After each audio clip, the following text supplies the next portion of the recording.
Have you ever looked at the modern world and felt a strange déjà vu? The endless noise of the crowded streets, the burning forests, the rising global tension, like you've watched this exact movie before.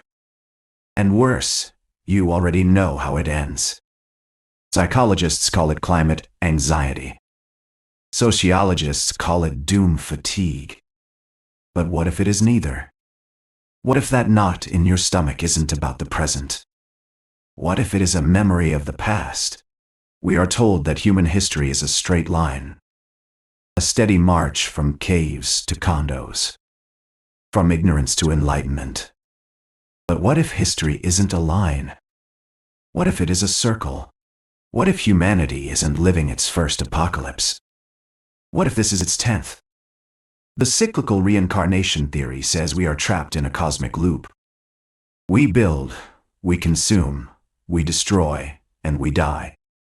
Then the same souls are recycled back into the world. They rebuild the exact same civilization, only to burn it to the ground all over again. It sounds like science fiction, but we are going to look at the physical proof, the evidence buried in the dirt. We will uncover the glitch that makes us forget. And finally, we will explore the concept of soul groups. It might explain why the people in your life feel so familiar. Let's break the loop. To understand the loop, we look at the bodies left behind. Archaeologists have uncovered ancient cities that did not slowly decline. They collapsed overnight. In places like the Indus Valley, homes were found abandoned. Tools still left in the middle of a task. Jars of grain, still sealed. It is as if the people simply vanished, wiped out in a single catastrophic event. And what caused the collapse? The same thing that drives our anxiety today. Resource depletion and runaway technology. This is the great trap of the cycle. In Cycle Fuss, humanity discovers bronze. They forge swords to conquer their neighbors.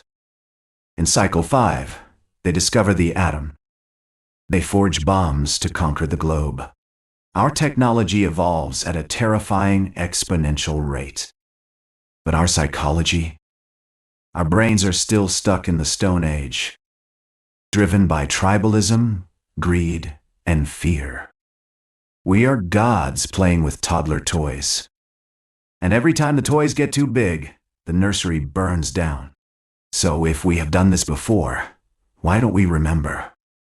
Why does every generation think they are the pinnacle of civilization? The final end of history. Psychologists call it collective amnesia.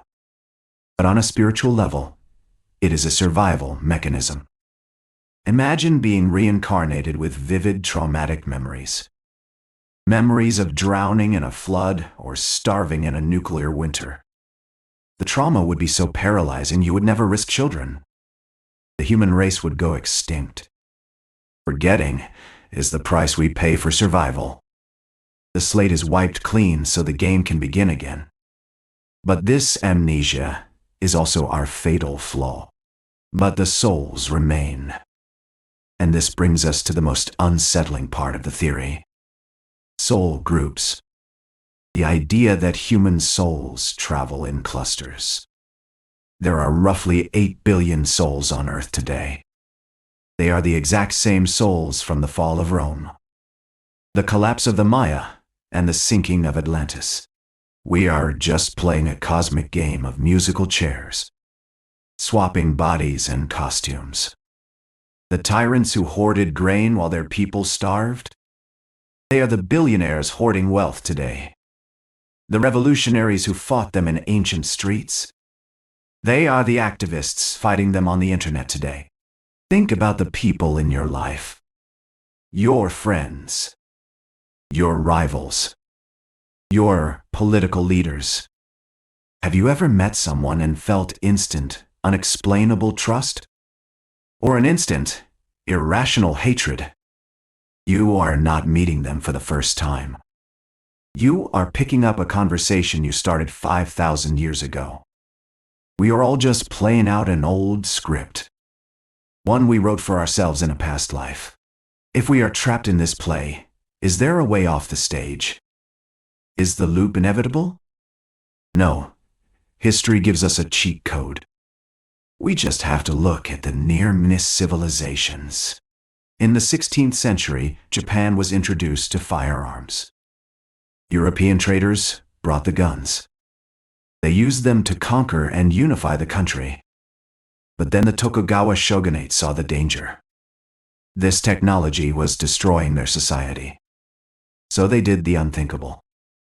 They voluntarily gave up the gun. For 250 years, Japan restricted firearms.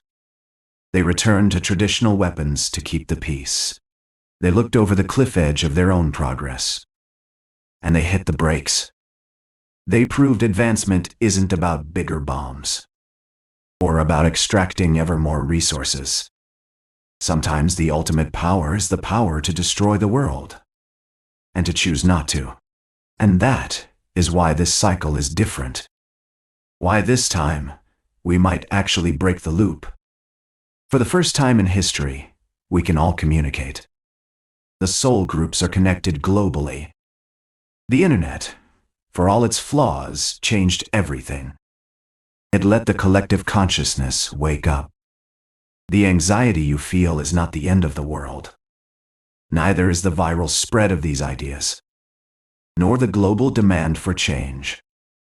That is the collective memory returning. We are finally remembering. The cycle only repeats if we stay asleep. So I have to ask you, who is in your soul group? What era of history do you feel most connected to? Tell me in the comments below. I will be reading and replying to as many as I can, to see who remembers what. Thank you for watching. Stay awake.